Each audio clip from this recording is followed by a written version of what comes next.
In Between Fantasy Football Podcast, Season 4. Let's go, baby. Yeah.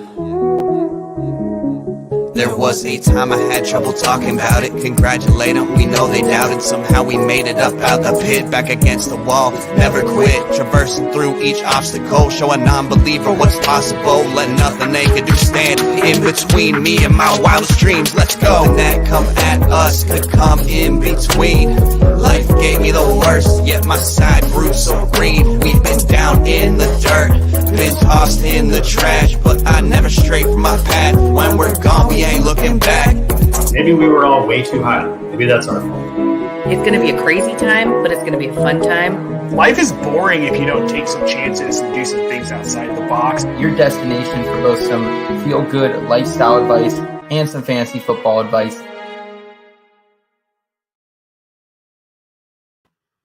All right. It is Tuesday, January 31st, 2023. The In Between Fantasy Football Podcast back with you this evening. We've been with you every step of the way throughout the NFL regular season and the playoffs. Today, we turn our attentions to the Senior Bowl. Also, some NFL draft news and some offseason headlines. Sean Payton, D'Amico Ryan, and more tonight on the podcast. Seth Woolcock back with you playing point guard for tonight's podcast. No Nate Polvote today. Nate, he's somewhere off in the Bahamas on a cruise, having a couple whiskeys aboard that cruise ship. So instead, I am joined by one of the members of the IBT family here. He is a man who also, I would say, enjoys a little bit of whiskey as well. He's a hilarious human being and a great analyst, Dave Stewart. Dave, how are you doing tonight? Seth, how are you, man? I'm doing great. It's good to be here. I'm excited to get started. Oh, good looking out. I appreciate that. Absolutely. It's good to see you tonight, Dave. We also have Scott Rainier joining us. Always sleepless in Seattle out there. Scott, you do asbestos. That's your specialty during the day. At night, you are a fantasy analyst who loves to data cram. So how are you doing on this fine Tuesday evening, my friend? I'm good, except that the countdown and our little intro was going, and as soon as it ended, my internet cut out, like at that moment. So luckily I was able to get back on. I'm doing good, man. I'm looking forward to the Super Bowl. It's been an interesting playoff season so far. It's been some good games, been some stinkers, some good storylines and whatnot. But yeah, I'm doing good, and I'm looking forward to all the data crunching of the off season. I 100% agree. I like looking at it holistically a lot more than I do fractionally during the season. So that'll be fun to jump in with that. We have Kyle Scott, our audio and editor and producer in the back end tonight, getting our six, locking that down. Kyle, we appreciate you tonight, brother. How are you doing there in the back end? I'm doing fantastic. I'm excited for the show tonight. It's going to be a good one as always. Can't wait.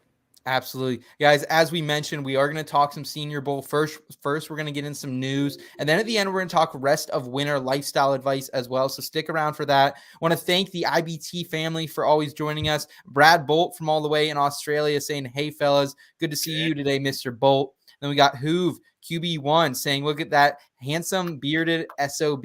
Yes, sir. That is Dave. We got our guy, Steele Henderson here, Kyle and Seth, classic crew. Yes, sir. Did a podcast with our boy Steele back in the day on best college bars in our college town. So that was pretty cool. Good to see you tonight, Steely Dan. And guys, one more time, just want to thank the IBT family for joining us each and every weekend. This is a really cool time of year. We got fantasy football, we got NASCAR, golf, all going on. So we are live 3 times a week here, and we have some video on demand content coming your way. Please give us a thumbs up, subscribe on all the platforms, YouTube being the one that really helps us the most.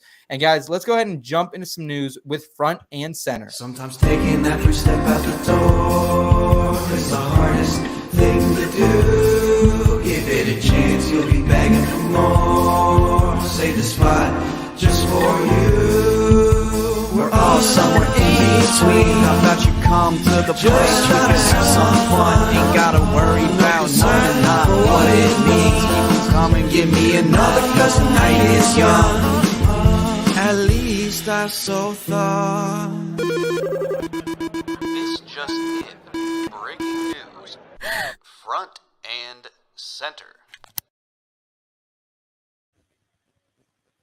All right, so breaking news. We've been doing this show. We're 100 episodes in. That is the first time I've ever hit the wrong drop and said the wrong section. So I apologize, guys. This is not front and center. This is headline hijinks. I won't play the drop because that drop's actually a little more dope there. So anyways, we're going to make fun of the recent fantasy football news, and some of it's not so fun. Let's start with Brock Purdy here, Scott. Tears his UCL. This is the same injury that Big Ben Roethlisberger sustained during the 2019 season. So something to keep in mind. Tommy John surgery is what he's going to need here to repair that. Came back in the game, handed the ball off, tried to throw a little bit as well, Scott. Terrible end to the 49ers season. You can't get any more unlucky than Kyle Shanahan has been here, Scott. Yeah, so my hijinksy headline for this, to kind of quote Larry David, is Purdy, horrible news. There's a lot of debate about Brock Purdy. Was he good? Was he just a product of a good system? The opponents they were playing, all this kind of stuff. But absolutely no one wanted to see his season end in this fashion. I'm a Seahawks fan, so I was not rooting for the 49ers. But even I, a Seahawk, sometime petty Seahawks fan, even I was like, good Lord. The injury luck with that team, especially this particular injury. And I really hope that once it was revealed that he fully tore his UCL, full tear, that all the knuckleheads spouting off on Twitter, calling him soft for not getting back in the game. Right. That was bullshit. I think Ric Flair even, gave him some crap for not getting back in the game. Everybody can just cool off a little bit, especially when 99% of those people are tweeting that from their couch. That's no joke. The fact that he came back in just to be able to hand the ball off was, I can't imagine doing that with a fully torn UCL. Are you kidding? Going into an NFL game like that, even if you're not really going to pass the ball. So it's sad all the way around. We'll never know how, what kind of storybook ending to his rookie season would have been if he had not gotten hurt. And his timetable, Tommy John surgery is no joke. 6 months. We're looking about 6 months. Yeah. I think regardless, he has absolutely his entire offseason will be recovery. He's not going to be able to take part in the normal team activities that happen in the offseason. So it's really tough to tell. And as far as who the quarterback's going to be in San Francisco in 2023, it is very difficult to predict that at this point to me. It could be Tom Brady. It could be Tom Brady. It could be. But we were sitting here a few months later, but about a year ago, talking about that same thing. So we'll see. It could be Tom Brady, a swan song in San Francisco as kind of a gap year to get either back to a fully healthy Trey Lance or, who knows? Who knows what they're going to do? We almost saw Christian McCaffrey become the quarterback for the rest of that game, which they should have let him throw more. Honestly, I wanted to see that. I would have loved that so much. And I honestly think he probably would have thrown like a 50-yard touchdown being CMC. But yeah, a lot to come. It's it's not even technically the off season yet with the Super Bowl still to go. So, but the 49ers, much of their team is still intact, but that QB slot, is it going to be Jimmy G again? Are we just going to get another after all this? Jimmy G, I think, is going to be out the door right now. He's going to Vegas. There. So yeah, if he stays in San Francisco, that poor woman on Twitter, her first name's Rita, who has been putting a little graphic out every day until Jimmy G gets traded. She's still going strong, man. Hey, it has made her brand, though. It has made her brand. I'm sure she's made a lot of money on those designs, too. So shout out to Rita for that, 100%. Sad ending for the 49ers season. I've become a little bit of a faithful fan myself here, just getting to know that community a little bit out in Vegas last year. So it is sad. It's very unlucky. They still got a lot of dogs, though, and this team not going anywhere. So I'm going to continue to draft them for fantasy football purposes, regardless who the quarterback is here in 2023. If you have Brock Purdy, you got to hold him. If you have Trey Lance, you got to hold him as well. If someone's panicking about either of those two signal callers and you're in maybe a dynasty superflex league, shoot out an offer, guys.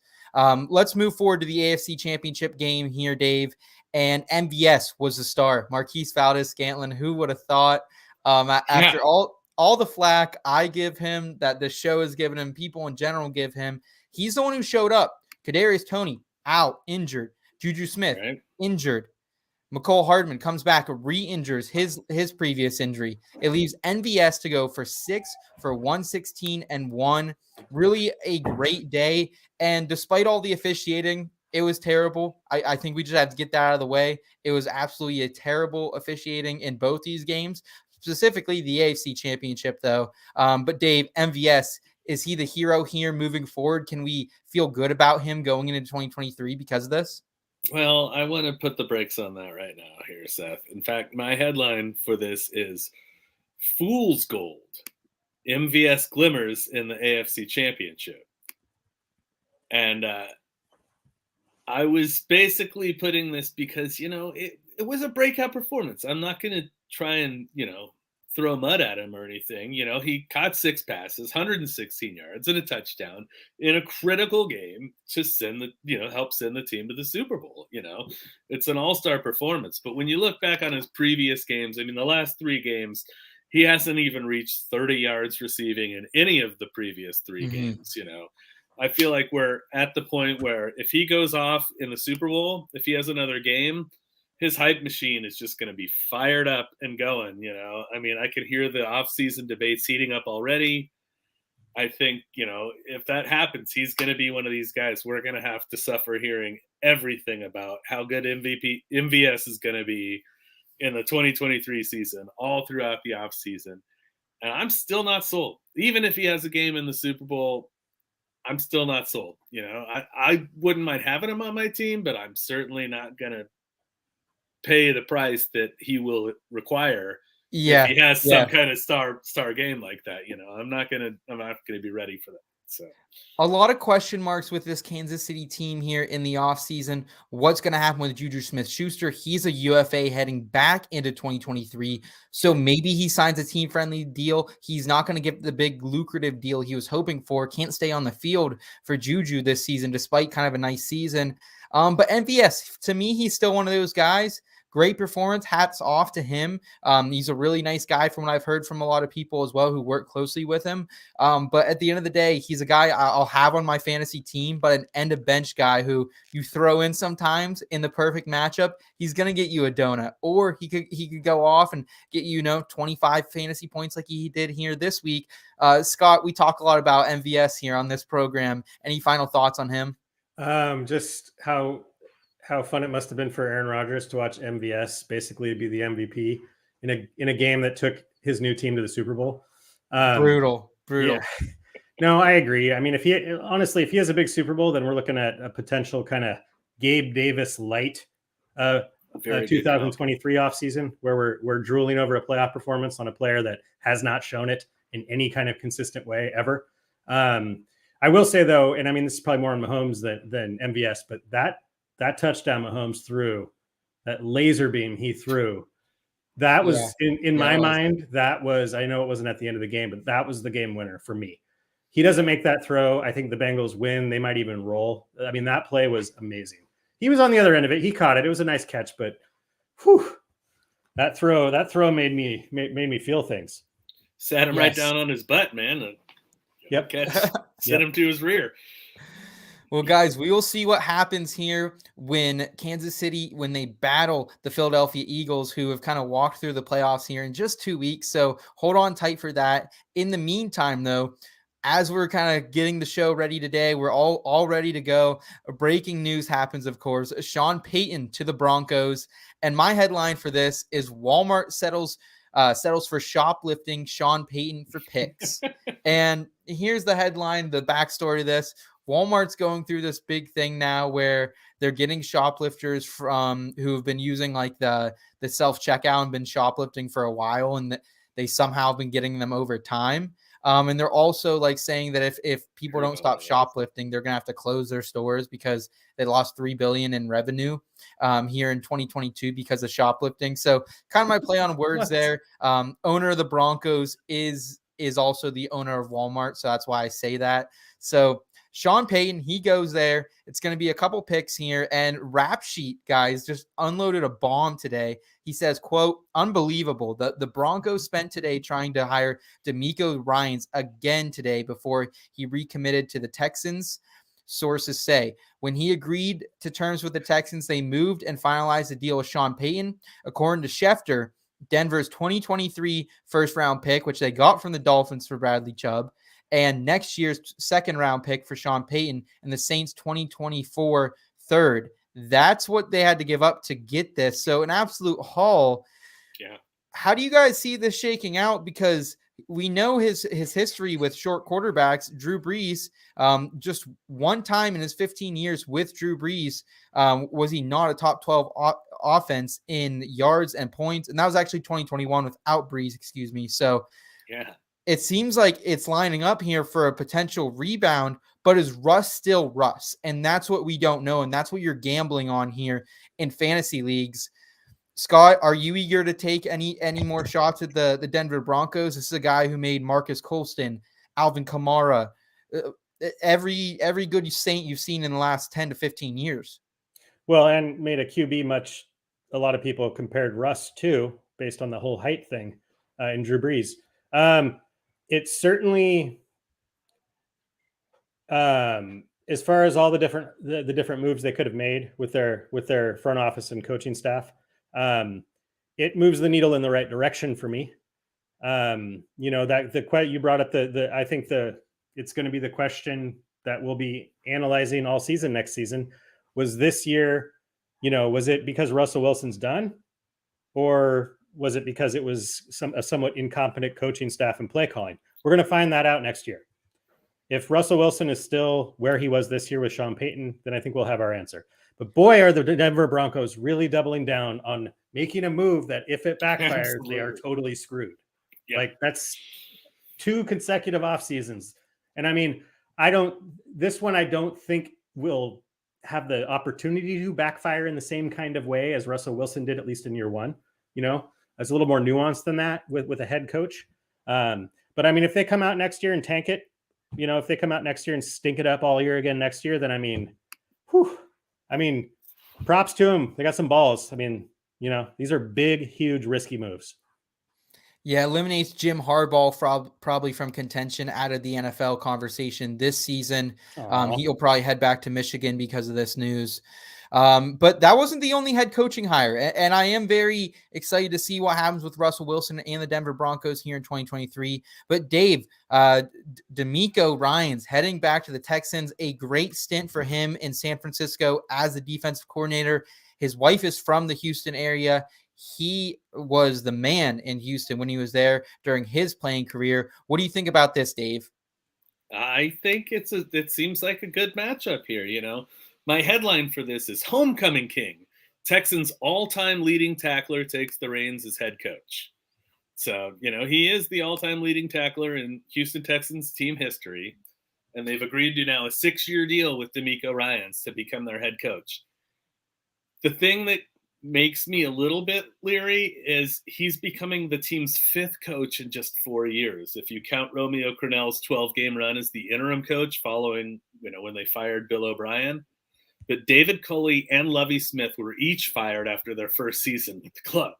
So it's an uncomfortable position to be walking into. However, I think Ryan returns to Houston as a beloved former star, and his good standing with the team should allow him a little bit longer leash than his predecessors. And, I think he's got at least some level of chance to rebuild this team. I know it's important to him. It's important to the team. This feels like a little a bromance in a sense, with him and the Houston Texans. So I think they really want this to work out. I think they're going to give him a chance to rebuild this team, and, good luck on him. I mean, for sure, he's run a good defense in San Francisco. You can't argue with the results there. So I think, he's going to be a defensive-minded coach, and what he's going to need is to find the quarterback. That's what every team's looking for, right? Is the franchise quarterback. He's going to need to find that quarterback. And if he can do it, he may be there for the entire duration of this 6-year contract and beyond. But let's see if he's able to do that. And he does have a couple things going his way. One, he obviously wanted to be there, Dave, as Right. turns down the Denver job, which Yeah. some would maybe see as a better job, wants to go back to Houston. I think he has pride in his franchise and his time with that franchise. And he can pick his quarterback. That's the thing. Does he like Bryce Young? Does he like CJ Stroud? Does he like Will Levis? Probably gonna have to, talk to some scouts, get a little more information on the situation, but he can hire an OC. Like, he can make a lot of decisions here, I think, in Houston. This is stability to a Houston team that we haven't had in a long time. We kind of knew that Lovie Smith was going to be a one-year thing coming into it, to be honest. I don't know why they just didn't stick with David Culley. But personally, I'm very intrigued to see how this one plays out. I'm excited for it. Honestly, probably depending what happens in the draft, if they this is kind of gearing up to a little bit of a frisky Jet situation for me. I'm getting a little good vibes from the Texans, which I haven't had in a long time. So if they can go out and nail the draft here in April, they're one of my most intriguing teams to watch. If they can get Stroud, I love Stroud. I think if they can get Stroud or Levis there at that number 2 overall pick and they can pair him, grab some of these wide receivers in the second round, maybe attack another running back day 3, I'm excited about what the Texans can do here. Scott, any final thoughts on D'Amico? Yeah, I mean, I think it's a great hire. I think as far as all the different head coaching candidates, he was near the top of that list, in my opinion. And I think, a message to the Houston Texans organization: let this guy have a couple years, please. They're not going to be set up for a playoff run next year. They're going to be drafting a rookie quarterback most likely. Let this guy coach for a little while. If they have a terrible season next season, don't fire him and look for it. Give this, this guy is beloved by the city. We covered that. My only concern from a fantasy standpoint, and this was something that one of my favorite new follows, Aaron St. Dennis on Twitter, he tweeted this out. It's not an ideal situation for whichever rookie quarterback goes there, because you've got a defensive minded first time head coach coming in, and that's not the best scenario for developing a rookie quarterback. And I would love if they came in and took a quarterback in the first round, a wide receiver in the second, but D'Amico Ryans is calling the shots now. I don't know if he's going to skip past some of these defensive players at the top of the draft either. It's speculation. I think Pep Hamilton, is he still the offensive coordinator of record in I Houston? believe he has not been fired, but I do not know if he okay. will be retained. So just the fact that the fact that he's a defensive minded guy doesn't necessarily automatically mean whatever rookie quarterback comes in is going to struggle. But just relative to other potential landing spots for this rookie quarterback, I have a little bit of concern. That's all. Okay, we have Brad Bolt in the chat. He's saying that he would be disappointed if they went Will Levis at the 102 here. He thinks that Bryce Young and CJ Stroud are above the rest.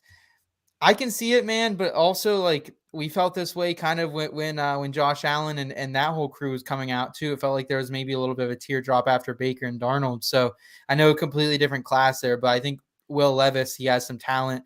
Let's not forget, man, this is a guy who had to transfer away from Penn State because Penn State's Jim Franklin and the bunch, they couldn't identify the talent Levis was over Sean Clifford. So keep that in mind too. He did have to go through some bumpy roads, but appreciate the comment nonetheless, Brad.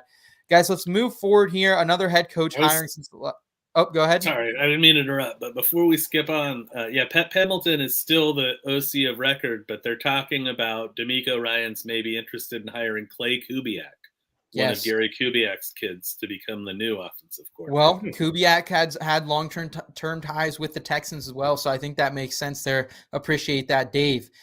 Next headline here I want to talk about is Frank Reich hired by the Carolina Panthers, longtime Carolina Panthers quarterback at one point as well. So he's going to be heading home. Another homecoming here. Scott, does this one make sense for you? Do you like this hire? Frank Reich, obviously out of Indianapolis after a disaster of a season, but he never really got a shot with shaky quarterback play pretty much throughout his tenure there. Yeah, I do like this hire. Reich wouldn't have been my first choice, but I think with who was left, Dan Quinn decided to stay with the Cowboys. Sean Payton, obviously. Sean Payton happened after this hire, but I don't think the Panthers were willing to pay what the Broncos ended up being willing to pay for Sean Payton. So, and there is an argument for the Steve Wilkes, who took over as an interim coach and took a team from a laughing stock to almost making the playoffs, granted, in the NFC South. but still went 6-6 when he inherited the team, and he's a locker room guy. Everybody loves him, so a lot of people were hoping he might get that job. But I like Reich. I mean, like, yeah, he's coming from a Colts situation where it was a quarterback carousel for the 4 years or whatever he was there. And he's entering a situation where it's been a quarterback carousel, from Teddy Bridgewater to Sam Darnold to Baker Mayfield to PJ Walker. It's been all over the map. So, with the ninth overall pick, they got a couple of second rounders, I believe. So they do have, they would be in the running as a team that could potentially trade up if the quarterback they want is not there at the 9th overall. But much like Dave said with Houston, with Reich taking over here, it's really going to hinge on the quarterback situation, because he built a good roster in Indianapolis while he was there. Him and Chris Ballard, they built a good roster. They could just never solve the quarterback, right? I mean, they went, after Andrew Luck, his surprise retirement, they went from Jacoby Brissett to Phillip Rivers to Carson Wentz to Matt Ryan. I mean, pick a veteran QB. They've tried him. He made the playoffs a couple times, never made it past the divisional round. 40-33 overall record in Indianapolis. So, I mean, I don't see this as oh my God, they got Frank Reich, slam dunk, Carolina to the moon. I don't. Well, see you it could like do that. worse. You could do a lot worse than Frank. I don't Reich see it like here. that, but I do see it as potential stability there. And I mean, they've got a young, hungry defense. So, I mean, they have some pieces in place and they have some draft picks. So I think, it also depends on who they hire as their offensive coordinator, because there is not an offensive coordinator there right now. So awesome. Yeah, awesome. I like it though. I don't love it, but I like it. Yeah, we'll see what happens. I could even see them maybe trying to take one of those second round picks and a later round pick, trading into the back half of the first, going after an athletic, underdeveloped QB like Anthony Richardson, AR-15 down there from Florida. So a lot of intriguing options for Frank Reich here. Another coaching hire, a surprising one this week because he was on a different team last time we talked, boys. Kellen Moore hired as Chargers offensive coordinator. And this is a really interesting one here with Kellen Moore heading to the Chargers. I personally, guys, I love this one. I don't know how you guys feel about it, but I feel absolutely jazzed up about this. All right. Headline here for me. Dick down in Dallas, Kellen Moore and Cowboys divorce. Referencing the Trey Lewis song there. And I mean, I'll just be honest. Like, I think Kellen Moore did get dick down in Dallas a little bit. Like, he always had to play with the hand Jerry Jones dealt him. And sometimes it was a great hand, and he got CeeDee Lamb and guys like Tony Pollard and, some hidden gems, Jake Ferguson, Dalton Schultz. But he also had Amari Cooper traded away right from under him. He also had to play Ezekiel Elliott way past his prime because he had to justify Jerry Jones giving him that bag. So always had to kind of play with that hand. And he only ever one time was he outside of the top 6 in points or yards offensively. And it was in that 2020 season without Dak Prescott, where he was still in the top half of the league with Andy Dalton for most of the season. So I think this is a smash hire in Los Angeles. I think it makes perfect sense on both sides. I love it. I think I'm going to be back in on the Chargers even more. It makes me very intrigued to draft someone like Mike Williams, depending on ADP, because obviously an injury concern. But Eckler, yeah, full send on him again next season, and any other pieces they add to this. Dave, how do you feel about the Chargers? Are you full send on your guy Kellen Moore, former Boise State guy? I am absolutely sold on Boise State legend, the all-time winningest quarterback in NCAA history, Kellen Moore. 50-3 as a starting quarterback. That record will never be Yes, broken. sir. Yes, sir. Yeah, he's going to rehab. Oh, look, I got my Boise State Broncos helmet here. He's going to rehab this Chargers offense. Not that they're in need of a major rehab either, because they've been doing pretty well, but I think he's going to do well by his guy, Justin Herbert. Coincidentally, they are friendly with each other. I don't know if you know, you probably don't know, but there's a local car dealership here where Kellen Moore and Justin Herbert do ads together.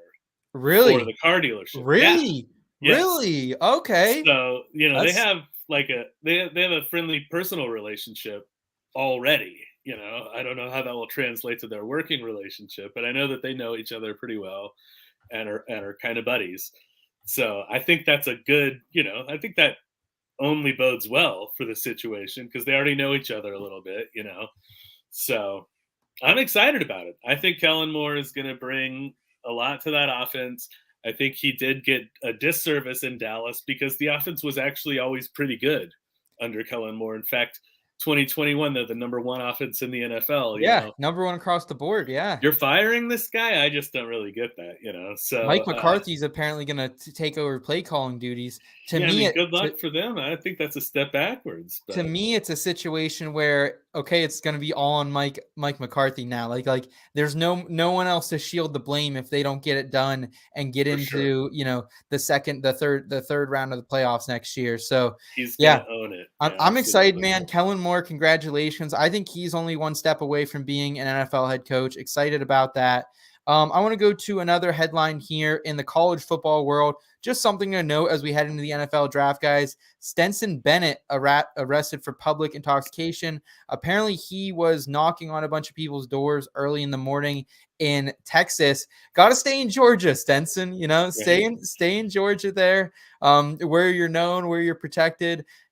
Gets a little out of pocket here. Is this an opportunity for NFL teams to say, oh, man, this is going to push him down the draft board, like licking their chops a little bit that maybe this guy falls? Or Dave, do you think this pushes him down negatively and it is going to actually scare real teams away from him? I think potentially it does, actually, and with the Senior Bowl coming up this year, this is my headline here: missed opportunity knocks.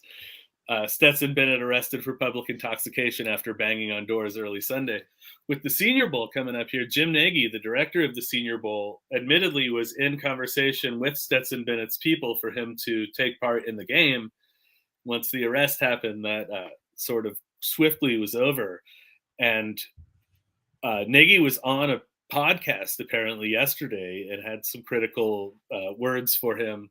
But I found the most interesting critical words for him to be from a guy whose name is Glenn Smith, and he's a former Dallas Cowboys scout. And he thinks the arrest will have a negative impact on Bennett's draft prospects. But this was his quote. He said, he's a 5'10" guy, so you're already going to have scouts start knocking him. He's not tall enough. Now he's drinking till the world looks flat.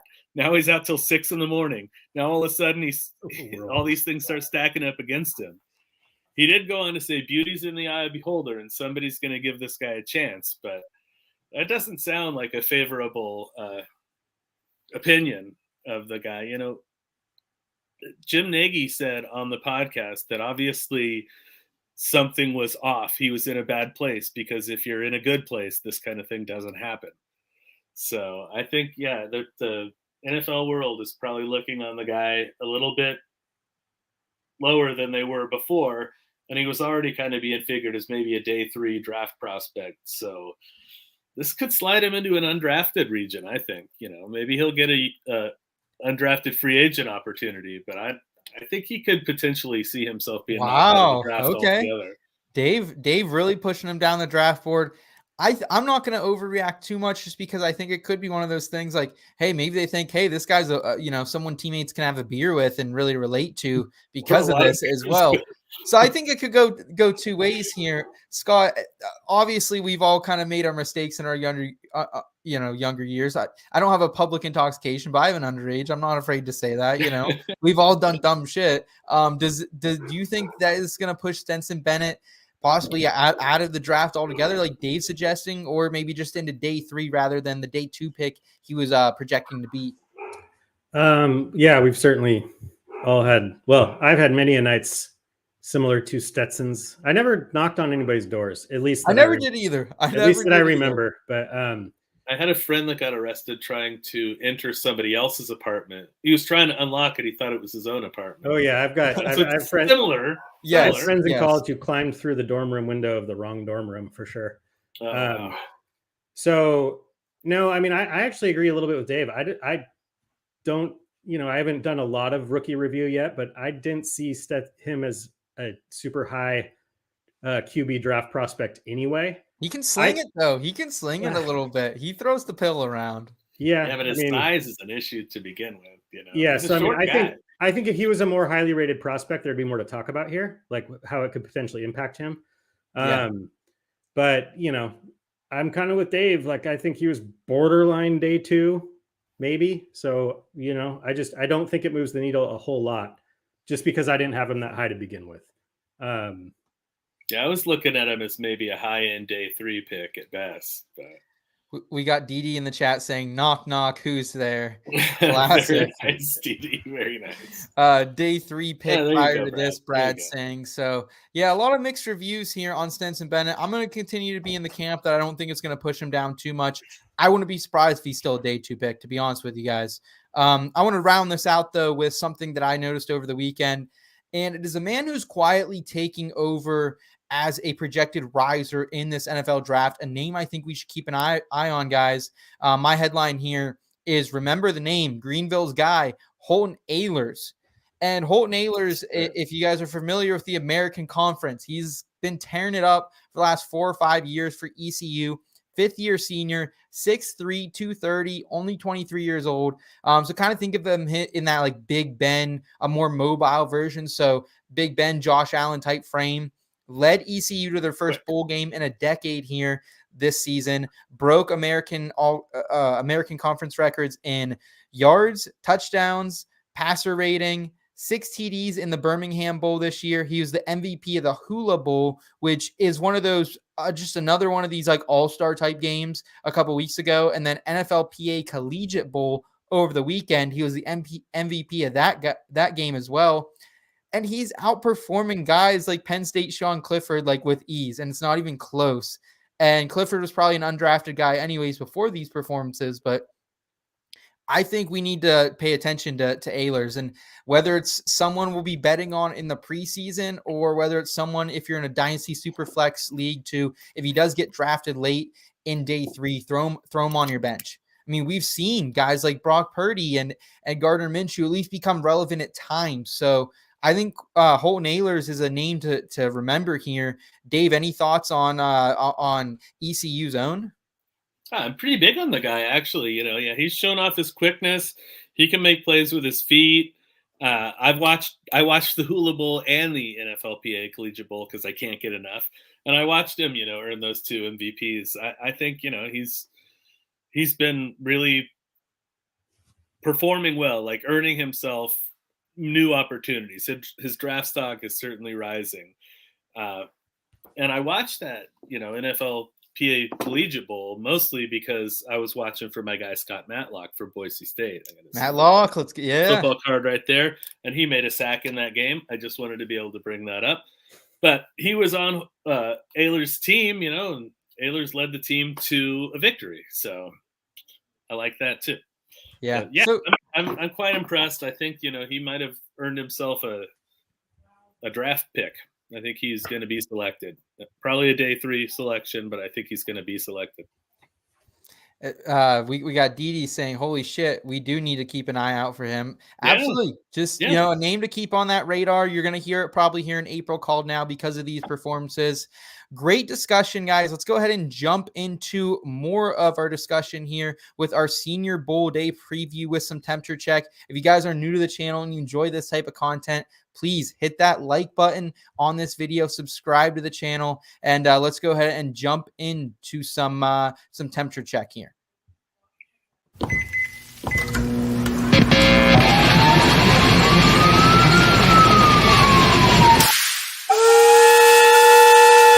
Temperature check. That's really spicy. Holy shit. All right. So we were talking about the Senior Bowl, and we haven't really talked about it too much before on this podcast, but it's really becoming a little bit of a cult following event. And I think it's a really cool one. Like, you got the whole NFL world who they get in these little planes out of the Atlanta airport and they go to Mobile, Alabama, off the grid. This game's going to be on Saturday, February 4th, 2:30 p.m. Eastern time on NFL Network. So this is really just one of those other games, all-star game, but it's specifically showcasing college seniors gearing up for the NFL draft. There are going to be some other games going on this weekend. The Shrine Bowl is going to happen on Thursday, and that's another one that's getting a little more popular. Some people are saying, hey, maybe that's actually going to be the new Senior Bowl in a couple seasons. However, the whole NFL world is down there looking at the seniors it's a really cool opportunity for it. So we're going to highlight a few of these players on each of these teams that we think you should be paying attention to. And just names to know as we head towards rookie drafts, as we head towards the redraft season. I want to start with the quarterbacks from the national team here. Jake Harner, Jaron Hall, and Malik Cunningham. These are all, again, kind of day 2, day 3 quarterback prospects. They're somewhere between 6 and 10 in most people's rankings. Anyone you guys want to talk about on this list? I'll talk about Jake Haener. Go for it. The reason I wanted to talk about Jake Haener is when I saw his name, I recognized it, and I follow college football as a fan. And I'm obviously interested in prospects and rookie prospects, but I don't know everybody in college football every given year, freshman through senior. So I recognize his name, and the reason I recognize it is because he was at University of Washington briefly. He lost his starting job to Jacob Eason, who, when Jacob Eason was first at UW, just side note, there was a lot of hype and a lot of excitement. Yes, I agree. Yeah. And then he transferred to Georgia, but Haener lost his job to Jacob Eason, which in retrospect doesn't look as great. So he had to overcome that. He ended up transferring to Fresno State. And, again, you're right. He's if he gets drafted at all, it's probably a day 3 thing. But he put up good numbers at Fresno State.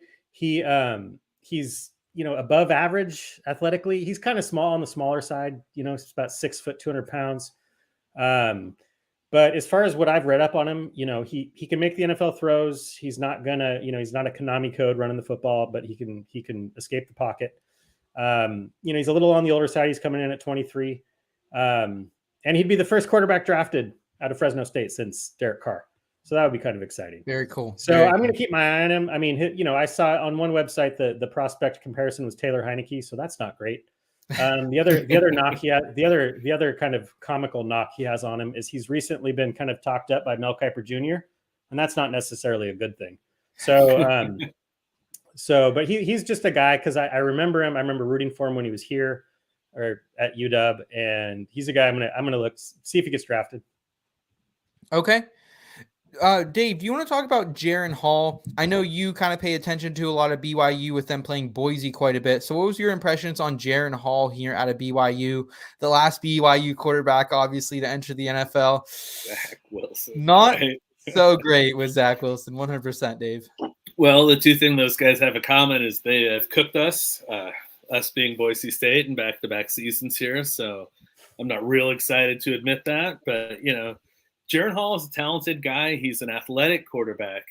One of the NFC scouts, an anonymous NFC scout, apparently told NFL.com's Eric Eldholm that he has some similarities to Russell Wilson with his shorter, stockier build and his deep ball ability. He can really throw, one of those moon balls a la Russell Wilson. So he's not. The scout also said he's not quite the innovator or scrambler that Wilson was, but he will be among more of the highly touted passers in attendance. So, he really does have some arm talent. That's no joke. And then, combine that with the fact that he can make plays with his feet. I think he's a draftable quarterback. He's a day 3 guy at best, but he's going to have a chance to show out at the Senior Bowl, and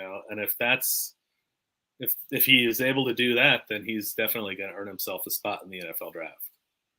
Okay, so Jaron Hall, I want to quickly just mention Malik Cunningham.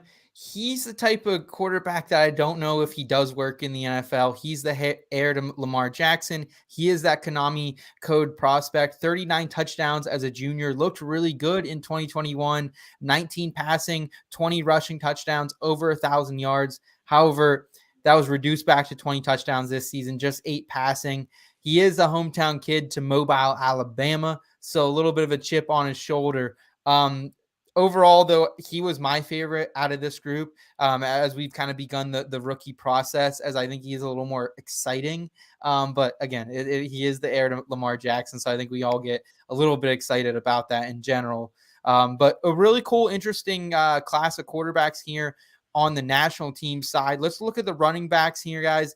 Chase Brown, Roshan Johnson, Cameron Peoples. And I'll be honest, I actually really like all three of these running backs individually. Roschon Johnson, I think, is a really interesting prospect, especially because he's been behind Bijan Robinson for the last 2 years and still produced over 1,300 total yards, 11 touchdowns with Bijan, the number one prospect in the nation, being there. So that, is a credit to who he is as a prospect. Cameron Peoples put App State back on the map over the last couple of seasons, 2,600 yards in the last 3 seasons. Did lose a little bit of playing time this season, though, so some concerns there. However, guys, I'm not going to I've been hiding this and kind of just stashing it away, and I can't anymore. If you've looked at the thumbnail of this video, guys, I love Chase Brown. Put Illinois back on the map, 8-5 in the Big Ten West. And if you guys know about anything about Big Ten football, Illinois is normally the laughing stock. They're normally the armpit of this conference. Last season, I got to see him in person run all over Penn State in a very dreary, terrible game that upset our season. But this season, he has come out. And to me, and I don't want to overhype this prospect, but he is the closest thing I've seen to Christian McCaffrey since Christian McCaffrey was in college. The dude is absolutely shredded. Dude's jogged. Dude's fucking jogged. He comes in here 5'11", 200, just like CMC was exiting college. Only 22 years old, which is good for a fifth year. Extremely shifty back, though. Makes people miss. Runs with power, runs with speed. 328 carries this past year, added 27 receptions. So, that is workhorse type numbers. I think he can be a 3-down back in the NFL. CMC, for reference, averaged 295 carries, 41 receptions in his sophomore and junior season. So do you guys have any feelings here? Scott, do you have any feelings on Chase Brown? Because to me, when I was looking through these rosters, he's the one person I'm going to be looking at the most. Derek Brown, earlier on Twitter, one of our guys from Fantasy Pros, he was saying that he was one of the losers of today's practices. So how do you feel about Mr. Chase Brown here? I mean, through my preliminary, rudimentary research so far, and I mean, I don't think I've ever heard someone hype as well as you just did for him. I do like the statement. I don't want to overhype him, but he's like CMC. I thought that too. All right, I'm not trying to let me know what you think overhyping means. No, I mean, especially his senior season, he was a monster. And for, like you said, for a school that doesn't typically, I'm trying to remember a running back from Illinois. I think Rashard Mendenhall. Illinois. There you go. So I'm excited to delve deeper into Chase Brown. The other two you mentioned, I mean, I'll just be honest, I don't know a lot about them yet. With my rookie analysis still to come. But yeah, for Roschon, that's pretty impressive behind Bijan Robinson. I mean, it's when you're playing behind a guy like that, you're never going to be putting up your 250 carry, 1,500 yards in college. You're just not going to. So yeah, somewhat impressive. And I mean, this is one of my favorite parts about all the rookie analysis. I mean, we're gonna see 1,000 threads on Bijan Robinson, but I like to dig into these types of guys, the Tyler Algiers of last year, or those type of players. I only mentioned him because he was a guy I propped up, and he actually played. I also propped up Tyler Batty. Hey, I love the Tyler. I fell for your Tyler Batty hype. I had him in. I was there with you too. I know. I thought he led the SEC in rushing. Did you see that run though in the last game when he's Denver Bronco? He's still on my dynasty taxi squads. I'm not getting rid of him. Let's talk about wide receivers here on this national team, guys. And it starts with Trey Palmer out of Nebraska. I think he's an intriguing name that we should be familiar with. Broke out on a Nebraska team that had a very pedestrian offense. Obviously, Scott Frost goes bye-bye early in the college football season. And then Puka Nacua. Dave, can you help me pronounce this? Puka Nacua. Puka Nacua, another fun pronunciation coming to the NFL sometime in the near future. Dave, again, you watch a lot of BYU football, so what's your takeaway on this kid? Well, I wanted to tell you that Jaron Hall cooked Boise State, but Puka Nacua actually had 14 receptions for 157 yards and 2 touchdowns against my beloved Boise State Broncos. That guy absolutely shredded us. He's actually a really good sized wide receiver. He's about 6'2", 205 pounds, so nice body size. He's likely to play out of the slot a lot in the NFL. He runs clean routes. He's got great hands. I think this guy's going to be a really valuable later round draft pick for somebody in the NFL. So I'm excited for Puka Nacua to be an NFL player. Puka Nacua. All right. I like it, Dave. Guys, let's go over and let's look at this American team. I wasn't as intrigued by it, but again, it didn't have Chase Brown on it, so I wasn't, gushing over that factor. Quarterbacks on it. I think the quarterbacks overall are a downgrade on this team. Max Duggan is the one that I think really sticks out here out of TCU. Obviously, he's a multi-threat quarterback here. Yes. Dave, do you have any thoughts on Max Duggan? Because obviously has a historic Cinderella run. Wasn't even sure if this man would be the starter for Sonny Dykes and this new TCU team coming into the season.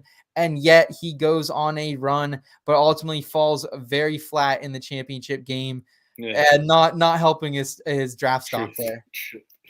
No, it's Duggan, actually, if that's worth anything. But thank you. Yeah, he wasn't the starting quarterback to start off the year for TCU.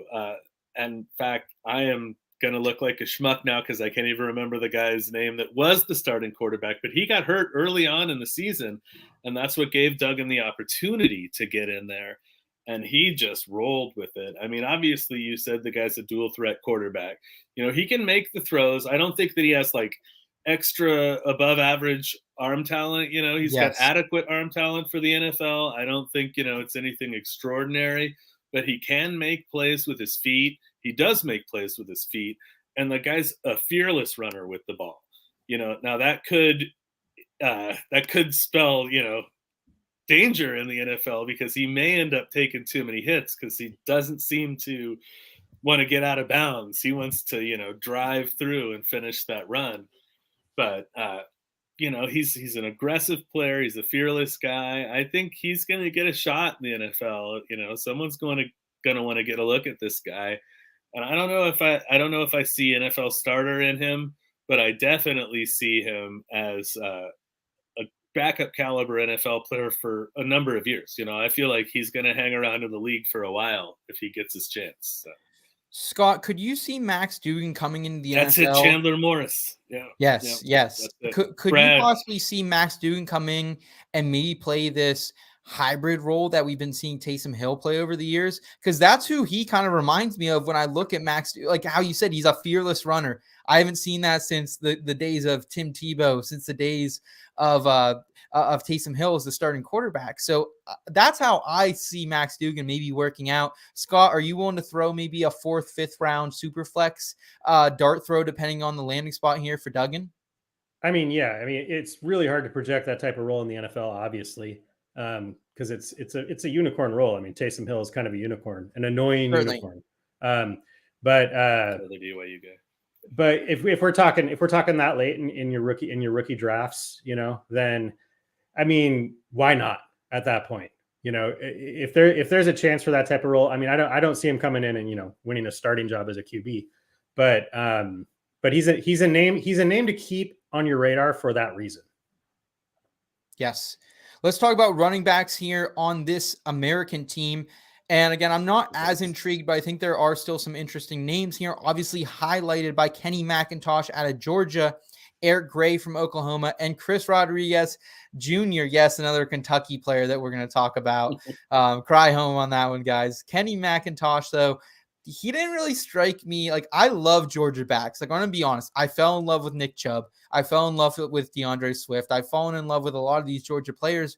But McIntosh, he never averaged over 10 carries per game at his time in Athens. Also was used very sparingly in the Natty. Like, he didn't get a lot of the early work when that game was still within question. But he did have 43 receptions, so he could be a passing back here. You guys have any thoughts here on Mr. Kenny McIntosh? Because he does maybe profile as a decent receiving back, but I don't know if he can be a good ground back enough. Like I think Swift is a better power runner than he is. I mean, I would say he's one of those running backs. He's got talent. He's coming from a great school, as you mentioned, for running backs. But I don't see him coming in and taking over any kind of 3-down role in the NFL.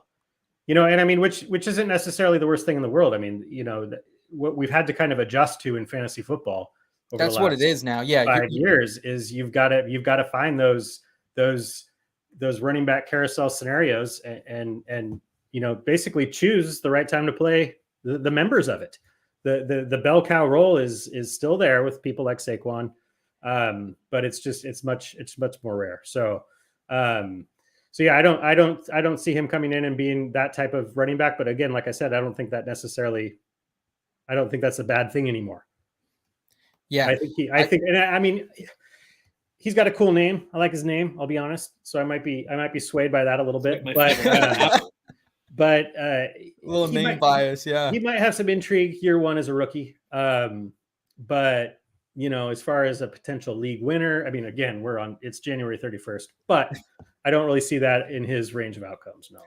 Yeah, I like James Cook more than I did Kenny McIntosh when they were in the same backfield as well. James Cook obviously stole a lot of the receiving work there in 2021. Scott, what do you think about Eric Gray here at Oklahoma? Again, Oklahoma has produced some very back and forth running back prospects over the last couple of years, more known as a receiver school, if anything. Any love for Mr. Gray? I mean, I kind of like him. In this context of talking about kind of, lower tier prospects in the upcoming draft.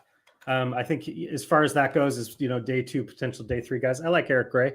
I mean, I don't know enough to know if he'll even be drafted, but he had a great senior season. I mean, 1,366 yards. He had 33 catches, which was 7 more than Chase Brown. He had 11 touchdowns, which was 1 more than Chase Brown. Just messing with you. But he's shown receiving chops. I think he averaged roughly 2.5, 3 targets a game throughout his career, which isn't great, but there's a lot. It's a lot harder to show out when you're looking at career college statistics when it comes to targets and target share and that thing for running backs. It's a really useful and somewhat predictive stat for running backs. But so many running backs, if you go to sportsreference.com and you just look at their careers, you've got a lot of them. You've got 3 years of kind of meh and then a great senior year.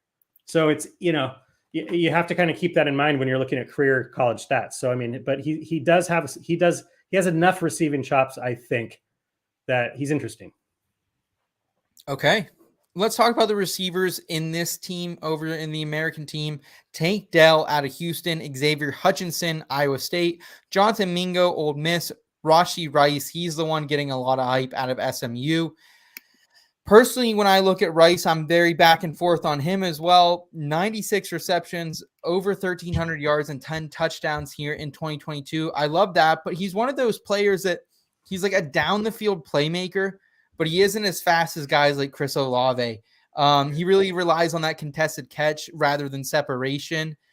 And he's probably going to go in the second round. He's probably going to be a guy somewhere in that Sky Moore, Christian Watson range that we saw last year, early second round. But I do have questions about Rice, guys. Like, I've tried to invest in players like this before, i.e. Terrace Marshall, who's kind of the same, contested catch, not a big separation receiver, and I've been burned. So I'm a little worried about Rice.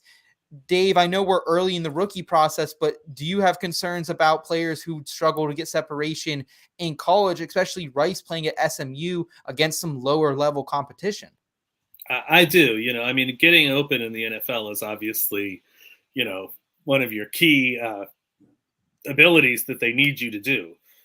So the fact that he doesn't get a lot of separation in college sort of gives me pause. He does have approximately the same size as Puka Nacua, who I was just talking about, respectable size, right, yes. 6'2", 205 pounds or whatever, so it's not like he's going to be too small for this position at all. But yeah, I'm with you there. If he doesn't create his own separation, playing in a smaller conference, like you said, playing for a school like SMU, you wonder how he's going to be able to create that separation against NFL caliber DBs.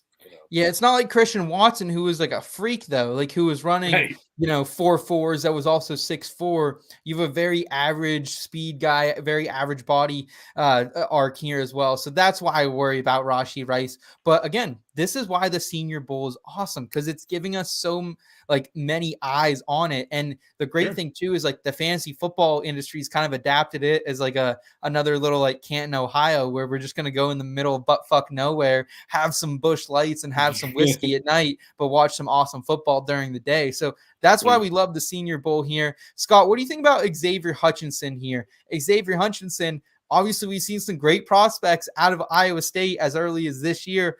Brees Hall to name the former, and then of course Mr. Brock Purdy as well. So how do you feel about Mr. Hutchinson? I upon initial study, I like Xavier Hutchinson. I've seen him projected anywhere from kind of third roundish to fourth roundish in that general frame. But what stood out to me is highest career target share in this class in college, highest targets per game, highest targets per route run. And when I say in this class, I want to be transparent. I mean, at this stage of the offseason, I'm using our friend Peter Howard. I'm using his rookie database. P. Howdy, baby. P. Howdy, who he has listed. That's who I'm using when I say this class. So Hutchinson has the highest target share, targets per game, targets per route run, in their college career of this class. And, I haven't watched him. I mean, I have not watched Iowa State football games all season long, so I haven't really watched the guy play that much. But at this stage of the analysis process, those numbers, they set off an alarm for me, at least. This is a guy to pay attention to. You don't lead guys like Quentin Johnson and those other guys if you don't have the chops. So yes. I'm keeping an eye. Yes, I'm keeping an eye on him. But he's one of my early kind of, not sleepers, because it's not like he's a 7th round pick or anything like that. But a guy that could creep up with a more of a mid-round draft capital. I 100% agree with you, and I'm a sucker for stats, advanced metrics like the target share, like the dominator rating. I love those because those really do tell you, no matter what quality of team you're on, how well can you produce. So I really like Hutchinson. Xavier Hutchinson is also a cool name. Yes, I agree with you. Guys, we're going to round out the show with some weekly advice here. Again, if you are new to the IBT family, please give this video a thumbs up, subscribe to the channel as we round it out here with some weekly advice.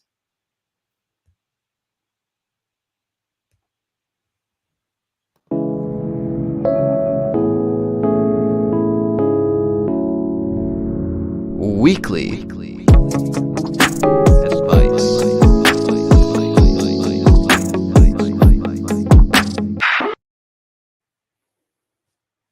All right, weekly advice. And guys, today I want to talk about rest of winter advice, because let's just be honest, there are times the winter kind of sucks.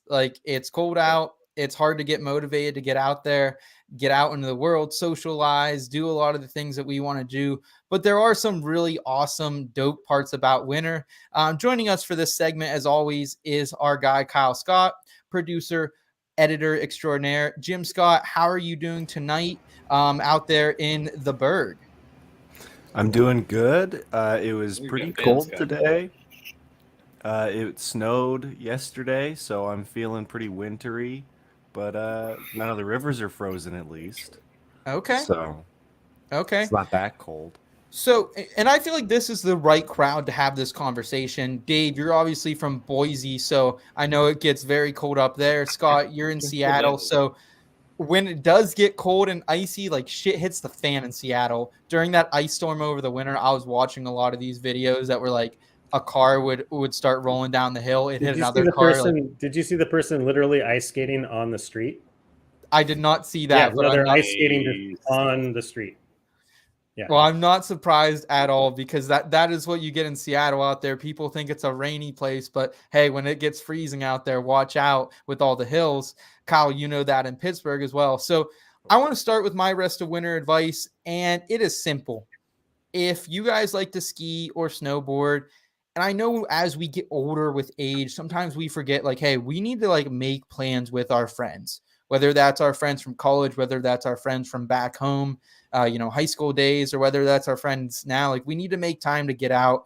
And while the summer is usually that time of year, like, let's take advantage of some of these slow weekends in the winter, not a lot of sports on. Now's the time to get out. Let's take a ski trip with our boys or our girls. I took one recently for the first time in a little while with my boys. Just going to set the scene with you guys. A girlfriend, she went to Aruba, so I was kind of by myself for the whole week. Very, very, just in my own. Go up and see my boys back home. We go up to a ski resort in New York State. I will say, marijuana, it is legal up there. It is a wide open. There was a lot of cool little dispensaries, a lot of cool shops up there. Check those out on our way up there. Got to the ski resort. Just had a time, man. Like, have a couple brewskis, get on the slopes with your boys, have a break. Like, there was so much coolness. We stopped at like a little cabin along a little path, and there was just a little bonfire going on. Chilled out there, had a beer, some locals. Like, that's what it's all about, We went back, and by the end of the night, my buddy's on the guitar, like in front of a whole audience playing. He is not a musical person. So like, it was just a fun time. I really think, like, if you guys like skiing or snowboarding, get out there, take a trip with your people, man. Cause I think that's peak living. No pun intended. Yeah. You guys ski or snowboard at all? I did. I took up skiing. I have a funny. I went with my high school buddies. I had never skied before, and we all went up. It was a bunch of us in high school all going up. And I had never skied, and they were like, "You should probably go take some lessons." I was like, "Nah, I don't need lessons." And we were skiing, not snowboarding. So we get in line for the lift, and it has just ever so slight of an angle. Yes, not even anything. And I started to try and walk up just the smallest incline, and started moving backwards. And I had never been on skis before, thought I could do it. So I ended up in front of everybody, like all my friends, bunch of other people that go to my high school, just kind of like flailing as I like uncontrollably went backwards, and I rammed into a construction fence and knocked it over.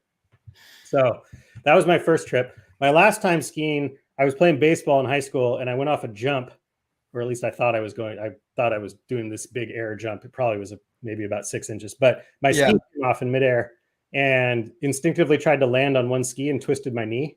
And like at the time, I was still thinking I might like get a scholarship to some school to play baseball. So I gave it up. Okay, fair enough. Kyle, we got to get you on skis. I know you don't ski yet, but you would enjoy it. Like, it's the ski culture. Something about the ski culture. Like, Kyle, you're that type of dude. You would enjoy the ski culture. You know what I mean? Yeah, something about the ski culture makes me think I'd fit in. Yes, sir.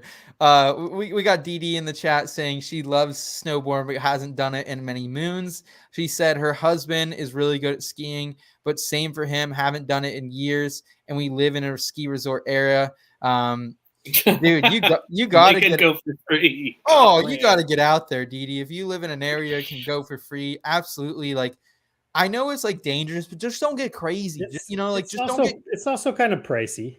Well, yeah, for sure. Not if you can go for free.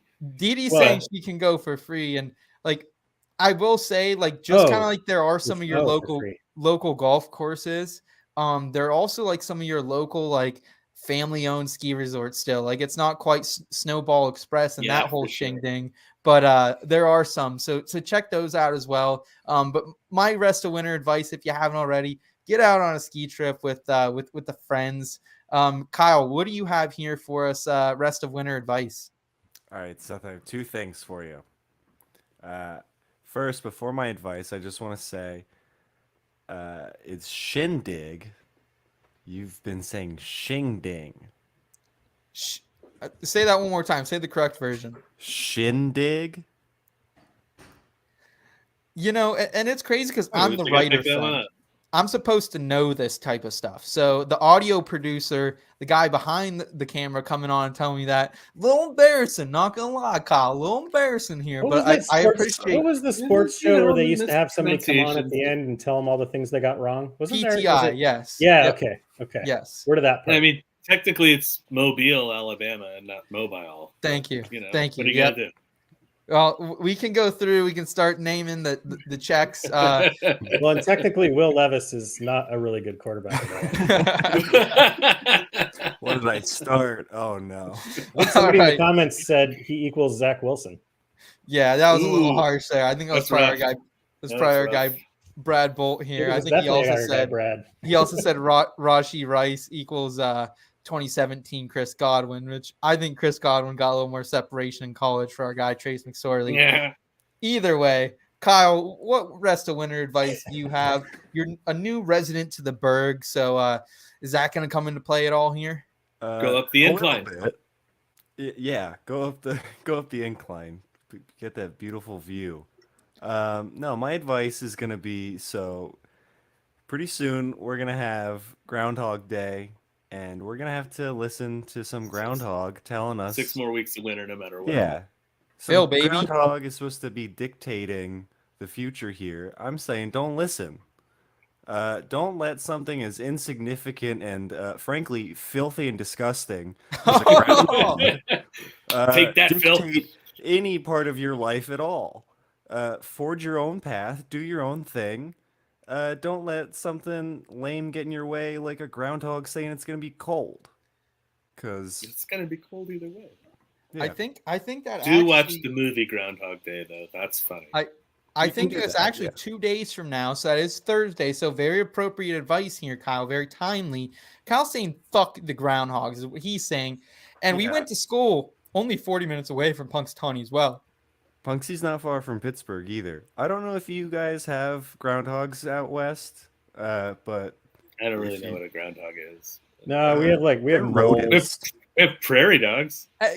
Groundhogs They're are like fine. big, They don't fuck with fat- anyone. Well, I They're think just- he's more. It's not ugly. about the. I mean, groundhogs are filthy and disgusting or whatever, but I think it's more about as humans making the choice to listen to groundhogs. I think that's the issue.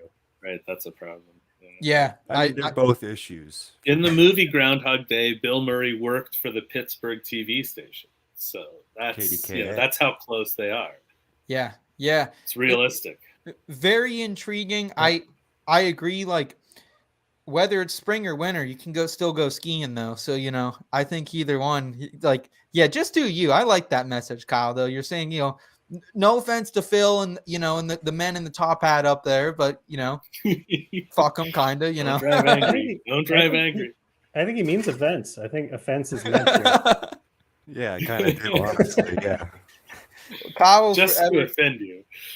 All right, that's happening. We're in production on some Frisky Jet shirt and some other new shirt designs here at IBT. I think fuck the groundhogs is coming next. So How about Dick down in Dallas? I think that Down might t-shirt. be might be IBT after dark. might Just be get one trademark- that says Boise State legend Kellen Moore. I might would be wear that. I would wear trademarked that shirt. already. But Dave, what is your advice here? And Dave, again, I want to say thank you for joining us here tonight. It's been a blast having you on here in place of Nate. No absurd takes out of Dave tonight like we do normally get from Nate. So Oh great. man, I was trying to be absurd. Shoot. And we didn't talk about tight ends at all. Oh man, I like a nice No. tight end, Wow. but we didn't really get to the tight ends. That's No. unfortunate. They were all kind of like the 7th or 9th, like best tight end in this class. Like maybe they'll be drafted. So that's why we didn't talk But about tight ends Nate's tonight. known to talk about the tight end, so Yeah. Nate likes a nice tight end. he does. No, my advice is it's similar to what you said, Seth, except it doesn't require skis. I, like you, Scott, am a little awkward when it comes to the skis. I fell down the first 5 times I got off the ski lift, trying to get off and just biff it right in front of everybody. Feel Hey, it like an happens. idiot. I got a button for a Yeah. reason, right? Like that literally employs somebody because like you employed someone that day, Dave. Yeah, So somebody had to help me up 5 times. There there you go. Well, mine is just get out of town. And, this might be a largely Boise perspective because here in Boise in the winter, we get what they call the inversion. We're in a valley, and I'm not a meteorologist, so I don't know if I can explain this perfectly, but, the different pressures push the clouds down, and then you don't see the sun for, like, days. Dude, And yes. It's real gloomy. It's the same And- here in Happy Valley. Not so happy during the winter. sometimes you just want to get away from that. Go somewhere else, see the sunshine. Just even if it's a short vacation, you could take a little weekend excursion. Boise is literally the most isolated, large city in the lower 48, as far as how long it takes you to get to any other population center. So weekend excursions are a little tougher from here, but where you guys live, you can get to somewhere else for a nice little weekend trip. And even if it's just a short getaway, you got to get away, shake it up a little, Absolutely. So, I like that. Yeah. You can shake it up. You can shake it off, T Swift style, whatever you want to do. But I like that, Dave, because honestly, during the winter, I'm kind of a hermit. I don't leave. This is my life. This YouTube channel, this company is kind of my life. So I don't leave too much. I'm going to Indianapolis next week. I need to make it out to Kyle. Kyle's out there in Pittsburgh, which isn't too far, and I haven't been out there yet. So we'll definitely be playing that sometime soon, bud. Yeah, I'm in the somewhere else that people go. Yes, you are. There you go. Yes, you are. Absolutely. Awesome. Well, Dave, I appreciate that advice. Scott, take us home here with your rest of winter, not rest of season advice. Did you say Keith Swift? T Swift. Did you say? Oh, T Swift. T Swift. Okay. No, I'm in fact checking mode. I thought you said Keith Swift. That sounds like her exiled stepbrother. Yeah. So from skiing to out of town, mine also involves out. Mine's twofold though. So the first part is just to get outside. And I know I live somewhere where yes, it does get cold, but it's not dangerously cold. So if it's dangerously cold outside, there's some polar vortex forming right now over the northeast, that's not what I mean. I just mean canceled early recess. I have to. School I have to. in a row. And a lot of times, sometimes with this weekly advice we give, I'm talking to myself a little bit because I'm not very good at it, and I should be, because I am like Seth. I work where I'm sitting right now, and then switch to my personal computer and do fantasy stuff a lot of the time. So I'm inside a lot. And even more so in the winter because, mentally I have the excuse, well, it's crappy outside, so I don't have to go outside. But when I force myself, even if it's raining, we have the same gray. The thing about Seattle is it does rain quite a bit, but not nearly as much as people think. What happens in Seattle is a cloud covers the city for 6 months. And it's very gloomy. But even then, get outside because anytime I do walk the dogs, take the kids to the park, whatever it is, just that fresh air, that even sometimes that crisp, cold, fresh air, especially if you keep your house really heated a lot like we do, man, it feels good sometimes to just step out in the fresh, cold, crisp air and just suck it in, get out of the house. Try and appreciate what's around you. I sometimes like going to the dog park and looking around and it's actually being present for what season it is. All the deciduous trees are dead. Well, not dead, but all the leaves are dead. And kind of look around. It's okay, that sticks in my head as this is winter. So, something anybody can do at any point. My other one is, this is more just anytime, I've had some pretty, sad stuff happen within my family over the last few months. And so I've been trying to preach, I get along with my family, so I'm very lucky. I'm fortunate in that sense. We enjoy each other's company. I know that's not the case for everybody, but whether it's your family or just your person, your people, spend time with them. Go be with your people, whether it's family, friends, whatever you're doing, even if you're just sitting around bullshitting. Try, because I'm bad at that too. Same deal. If I don't go outside, I obviously don't go outside to then get in a car and then go hang out with friends. So, but it sucks sometimes that it takes tragedy and that kind of thing to really drive that point home. But that's what's happened with our family recently. So just go spend time with your people. Make an effort. Scott, really appreciate that, man, and condolences to your family. And your grandma's a legend. For will always be the First Monday Award. First Monday. Yes, in your column. So I'm thankful for that and thankful for this advice. Like, really, you guys, very good advice all around. And you hit home there at the end, Kyle. You guys are my people. So I'm thankful to get to spend an hour here every Tuesday night, 9:30 p.m. Eastern time, and tear it up with you guys with the poll votes when they get back here.